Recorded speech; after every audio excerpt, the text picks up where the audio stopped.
Dear friends, glad and mirthful to have you here today in this video. Definitely your eyes will go automatically and directly to the word speaking. As you know, speaking is one of the 4 skills that we have started before. If you remember that we saw previously 2 skills: thank you, the receptive skills, in which we receive information and knowledge, which are reading and listening skills. We refer to them as good, the input. Today we'll start another. We'll carry on talking about skills, the 4 skills. We still have just 2 skills, but there are 2 sets or categories of skills. We talked about receptive skills, but today we start another set of skills. Well done. The productive skills, which are the skills in which we produce information. We can refer to them as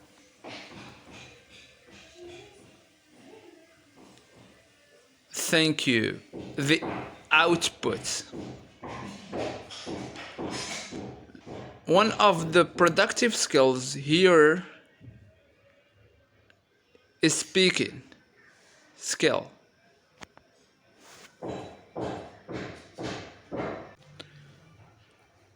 Actually, we'll see different stages or the process of teaching this skill. I show you how can we teach this skill. This skill, or the teaching of this skill, is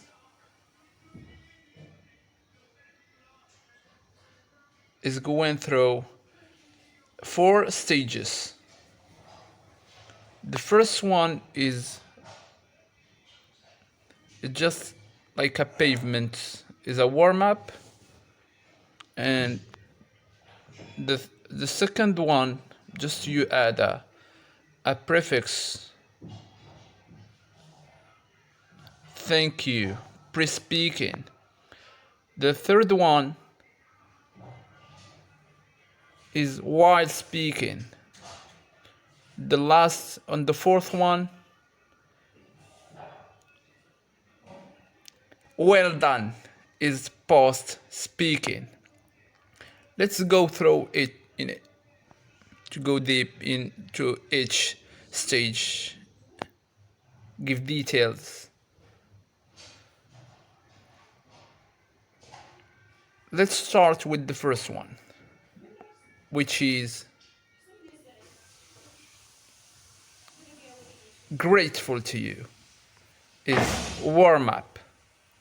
As usual, it is desirable to start with a warm-up activity, preferably an activity that is linked somehow to the topic of the speaking lesson.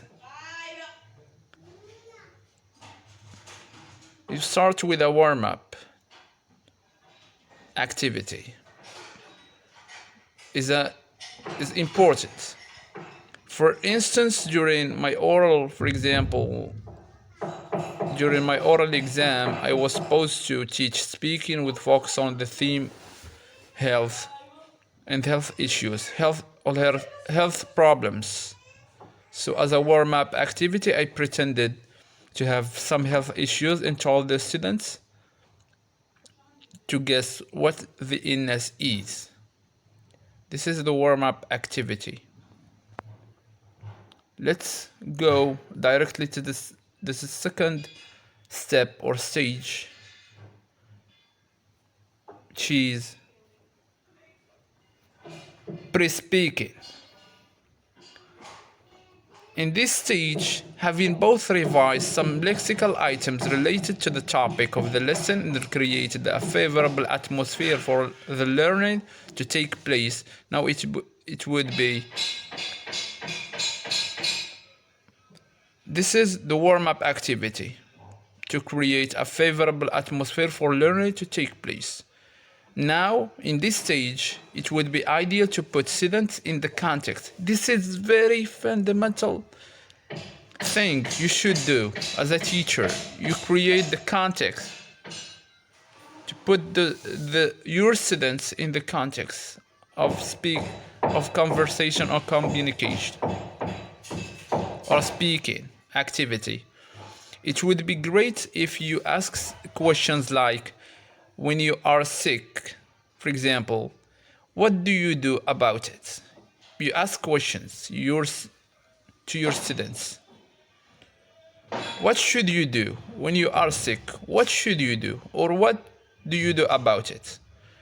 Once you put them in the context, you move on to provide them with the lexis or the vocabulary and the exponents they will need to speak. Or language inputs, to give them language inputs. Please do me a favor, underline these terms. Language inputs. You can use an audio, video, or a dialogue to use these materials like audio, video, or dialogue. Students read the dialogue, answer comprehension questions, then you move to highlighting important language exponents. For example, I have a headache, take a pill. For example, you ask students, when you are sick or when you are ill, what should you do? The student answers, I should go to the doctor, or I should take a pill.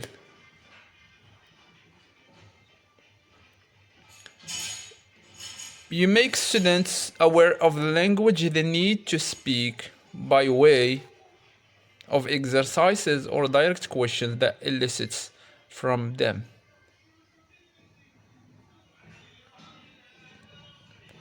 Let's go to the third stage of this process, which is good while speaking.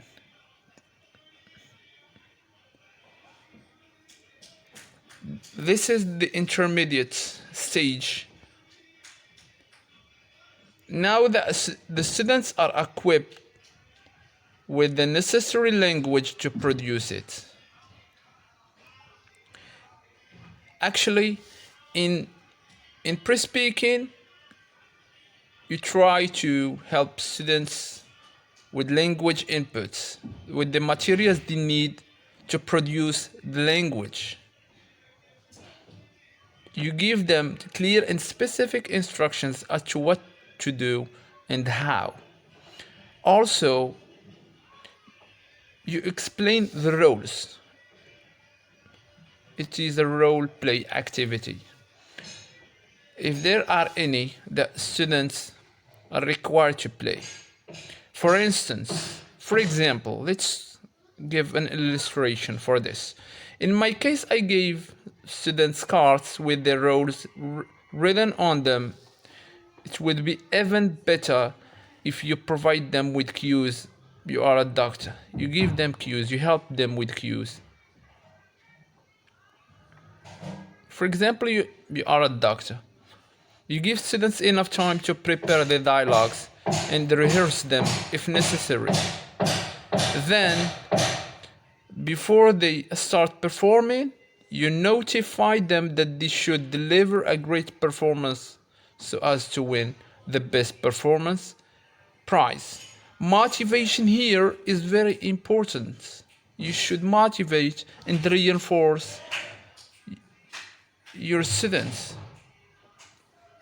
to do their best. While students are performing, you must not neither correct any mistakes nor allow anyone to do so. Instead, let them feel free to act and express themselves. Self-expression here, free self-expression of your students. Let them be free. You, as a teacher, will be taking notes of the frequently made mistakes. After each, like an observer, don't intrude yourself inside your students. Just be away, give them space, let them be free. Just you observe them and you take notes of their mistakes.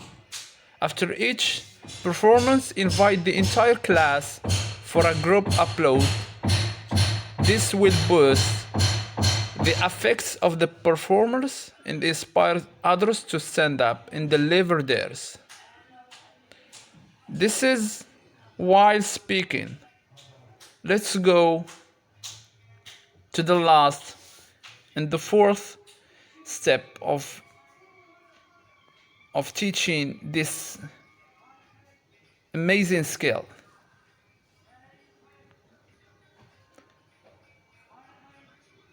Thank you is post speaking.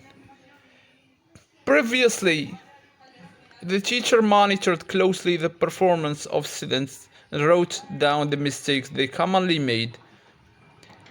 Actually, in this stage,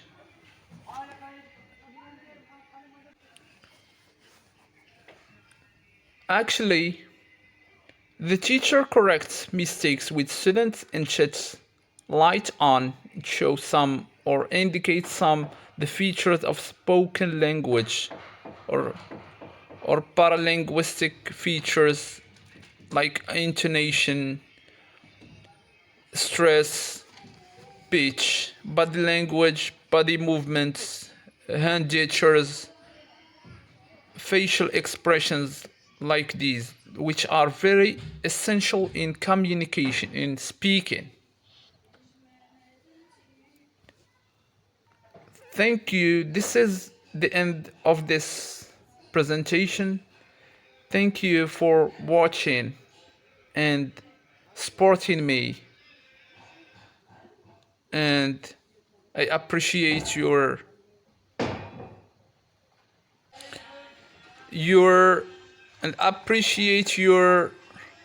comments below,